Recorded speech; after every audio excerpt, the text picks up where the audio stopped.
Housing is a nightmare. There's really no better word to use. For people in my generation, it's become basically impossible to afford a house. And rent especially is skyrocketing. It's gotten so bad that around half of all American renters are now spending more than a third of their income just on housing. In some states, it's almost 2/3 of renters. There's lots of reasons why this is happening. A lack of supply, Airbnb, private equity firms buying up properties. There's even price-fixing algorithms now that act like housing cartels. Honestly, all of these deserve a video of their own, but one statistic I want to show you is this one.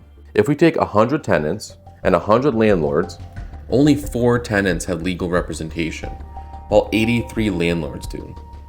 That is a massive gap that most of us don't even know. Tenants have significantly less access to justice. But it turns out there are people working to close this gap, to even the playing field with AI chatbots.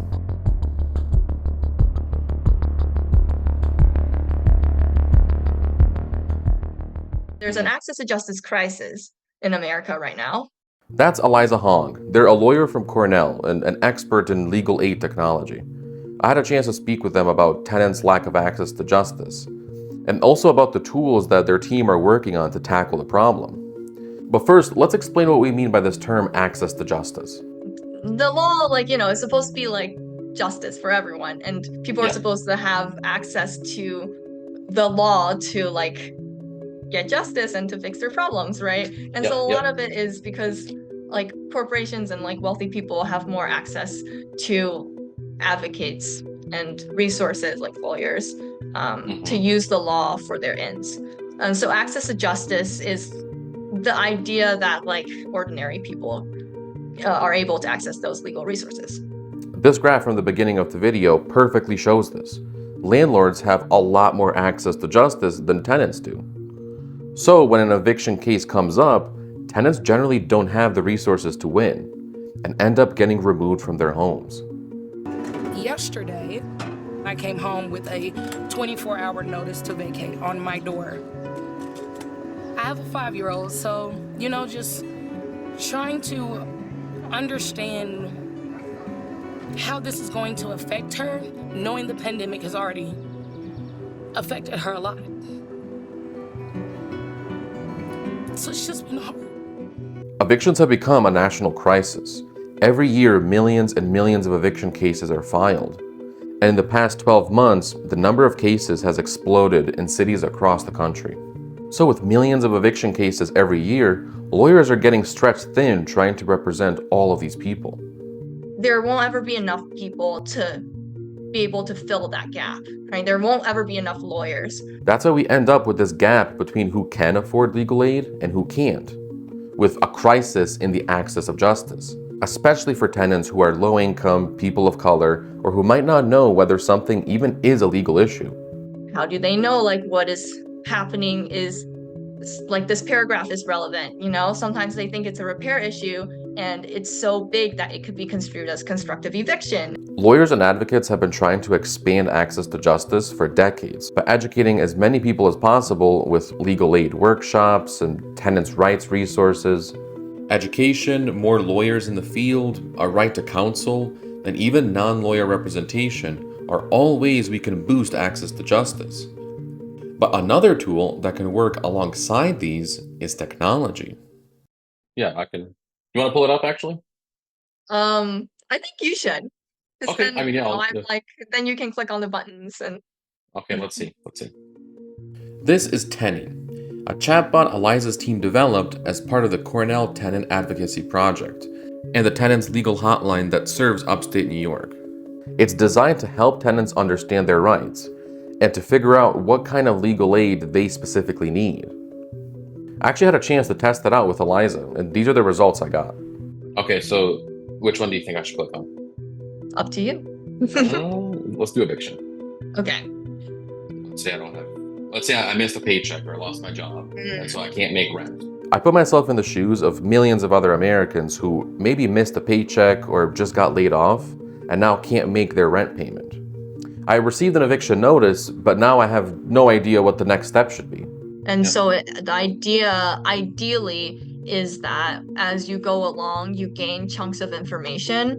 So even if they decide to talk to a lawyer and like they get their case in with someone, then they'll have like more information about like, and they can like, after going through the process and like reading about it, they can construe their situation in a way that makes it easier to explain to the lawyer too. And that part is game changing. Tenants get more and more knowledgeable on their rights the more they communicate with the chatbot, alleviating their stress and panic of not knowing their next steps. And if Teny figures out that a specific case doesn't actually require a lawyer, it gives the user the exact documents they need to fill out on their own. But for me, I needed direct support from a lawyer. This situation would be something that is more complex that we would want like someone to handle, right? So Teny gave me the number to the tenants legal hotline of Cornell. These tools use logic for the user flow. And if you're interested in learning about the logic behind systems like Teny, there's a great resource for that. Brilliant, the sponsor of today's video. Brilliant helps you get smarter every day through thousands of interactive lessons in math, science, programming, data analysis, and even AI. With Brilliant, you can actually build your critical thinking skills through problem solving, and not just boring memorization.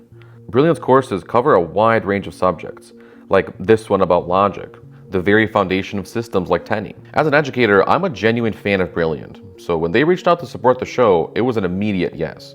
To try everything Brilliant has to offer for free for a full 30 days, visit brilliant.org/digitalfootprint, or scan the QR code on screen. You can also click on the link in the description where you'll get 20% off their annual premium subscription. Again, that's brilliant.org/digitalfootprint. Thanks again, Brilliant, for sponsoring this video. It is an honor to have you guys on board, and let's get back to the show. I made videos testing other chatbots before, like the one that can supposedly talk someone out of a conspiracy theory, and I wasn't really impressed by the results. But in the context of the access of justice crisis in America, tools like Teny are huge. Not only do they give tenants the information they need, but they also free up time for lawyers. So the goal of tools like Teny is to almost kind of automate part of your job away. Getting that information to those people quicker through the technology, and then leaving the lawyers with more bandwidth for the actual like complex cases. And Eliza's team is now working on integrating AI. The AI won't be integrated into Teny directly, but will be a separate tool to make this whole process easier for tenants and landlords. AI is not going to replace lawyers, but lawyers who know how to use it are going to replace lawyers who don't. It's really transformative stuff, and we're just scratching the surface of a boom in legal aid technology that's happening across the country. Roxanne, for example, is a chatbot that is already fully AI powered. It helps tenants in New York City with repair issues specifically. And the Legal Aid of North Carolina developed their own multilingual AI chatbot called Leah. These tools aren't creating robot lawyers anytime soon, but they are effectively integrating technology into most parts of the legal process. We started this video on a very pessimistic note. Housing is a nightmare, but it doesn't have to be that way. Obviously, these tools aren't going to single-handedly solve our gigantic housing crisis. That will require a mass movement of grassroots organizing to guarantee housing as a human right, to build more affordable housing, and to limit the ability for corporate investments into the housing market. But tools like Teny go a long way in closing this access to justice gap, in actually making justice available to everyone, tenants and landlords. Is there any final advice that you would give maybe a tenant? Yeah, well, I think tenants and people in general are a lot smarter than they think they are, and they have more power than they think they do. So yeah, just take your power. Thank you so much for watching this video, and a special thanks to Eliza for helping me make this video. I put their links and links to Teny in the description, so make sure to check it out. If you guys want to watch the full conversation I had with Eliza, you can watch it now on Patreon. It's a space for our community to really grow, and there's a bunch of benefits in joining. You can get exclusive content, vote on what I cover next, learn a little bit more about me and what I'm reading every month. It's going to be a lot more personal and low-key, so if you want to help grow the show, make sure to join. Obviously, no pressure. I know it's very difficult right now, and everything is so f***ing expensive, But if you join, I'll see you there. Otherwise, you can subscribe to the channel here, and I'll see you in the next video.